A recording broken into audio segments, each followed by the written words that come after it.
Así es. Por ello también otro punto a tener en cuenta es la dosis de ejercicio. Eh, ¿Tú cómo crees que se debe abordar el entrenamiento o el ejercicio a la hora de tratar con un paciente? ¿Qué dosis es la adecuada? Sí que es verdad que el tema de la dosis es un tema muy individualizado. ¿Por qué? Porque por eso mismo no podemos tratar a todas las personas igual. A mí me contactan personas por Instagram en este caso, que me cuentan, me pasa esto, ¿cómo lo abordarías?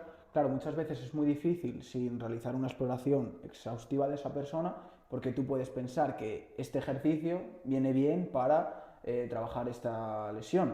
Y yo puedo subir, imagínate, un Reels diciendo, si quieres mejorar tu lesión de rodilla, haz estos tres ejercicios. Ya, pero es que tu lesión de rodilla puede ser por muchos tipos.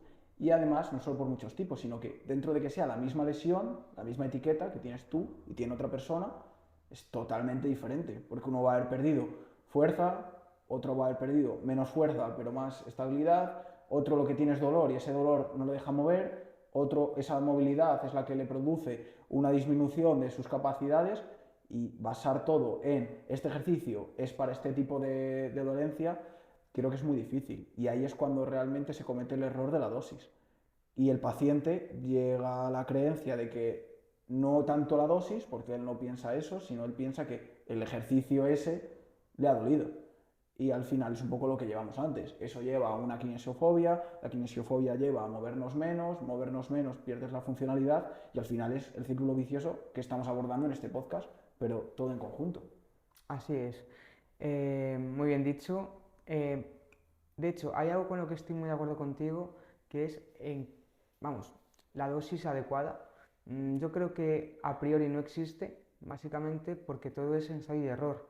Me refiero, no somos máquinas, somos personas.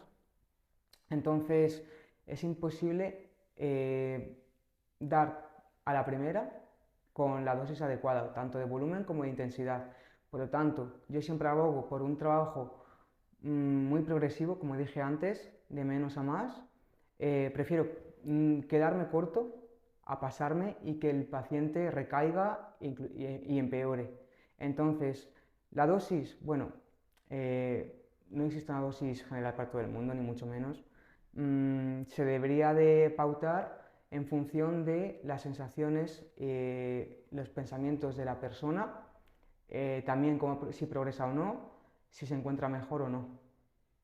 Al fin y al cabo, también es verdad que a más dosis de ejercicio y, y a más intensidad no significa directamente que haya una mejora de la patología, ni mucho menos.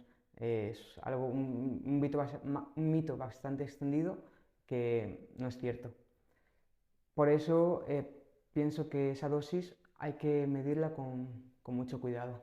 Yo creo que al final la clave para llegar a una dosis adecuada es realizar test con los pacientes. Si tú les quieres programar un ejercicio en concreto, realízalo primero, yo en este caso, con el paciente en la consulta, en la sesión. Si luego le voy a mandar trabajo en casa, tengo que saber cuánto es capaz de aguantar ese paciente.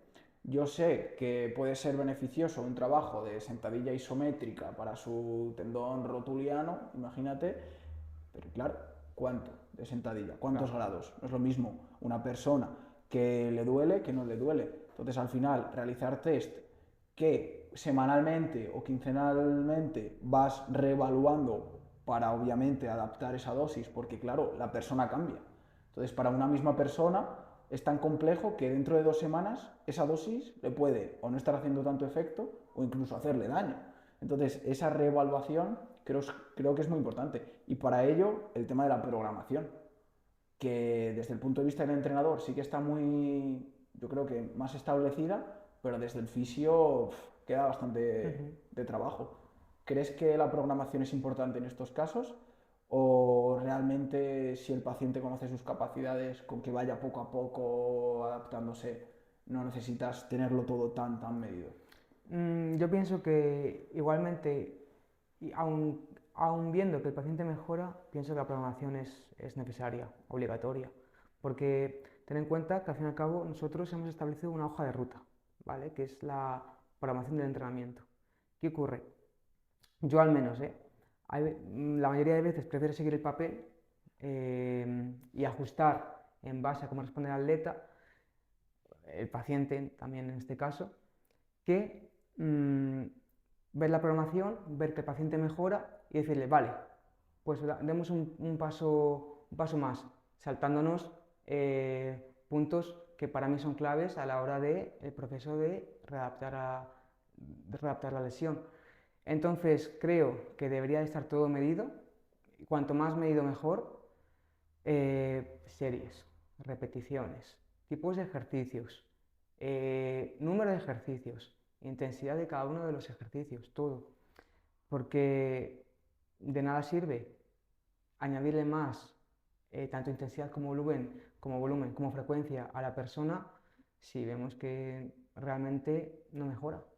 Algo que me gusta a mí es que los pacientes vayan haciendo un registro de este dolor, de su experiencia con el ejercicio, porque eso al final me ayuda mucho a ir reajustando cosas. Sí que es verdad que noto mucha diferencia entre los pacientes que se lo toman en serio y los que no. El paciente que tú le dices, vale, todos los días en este documento que te envío o en una hoja o incluso si quieres que sea más fácil para ti, en un WhatsApp, escribe lunes, 2 puntos. No me ha dolido hacer el ejercicio y en general me he encontrado un 6 sobre 10, siendo el 10 el máximo dolor y el 0 nada. El martes, entonces todo eso nos ayuda, uno, a detectar por qué los días de más dolor duele más y dos, nos ayuda a reajustar esa dosis y que la dosis al final sea beneficiosa para el paciente. Si nos pasamos con la dosis, al paciente le duele. Pero si no tenemos este registro, si no tenemos esta comunicación, simplemente va a llegar el paciente a consulta y le vamos a preguntar, ¿qué tal los ejercicios? Bueno, es que me ha empezado a doler y llevo sin hacerlos semana y media. Claro. Y no va a progresar. Entonces, yo sí que he visto que es muy importante este registro, este feedback continuo entre el fisio y el paciente y realmente creo que es la clave de que no todo se quede en el ejercicio es bueno, sí, pero no un 3x10 clásico, sino un 2x10 para ti, pero ajustado con esta carga, con rangos de fuerza, trabajar cerca del fallo o no, dependiendo del objetivo, realizar este ejercicio o no, cuántos grados, cuánto movimiento introducimos, cómo lo combinamos con otro tipo de ejercicios. Creo que al final es un tema muy complejo, pero el tema de que sea tan complejo es lo que hace que siempre puedas aprender más y que realmente sea un sinfín de información. Así es. A mí también, por ejemplo, me gusta mucho educar a la persona.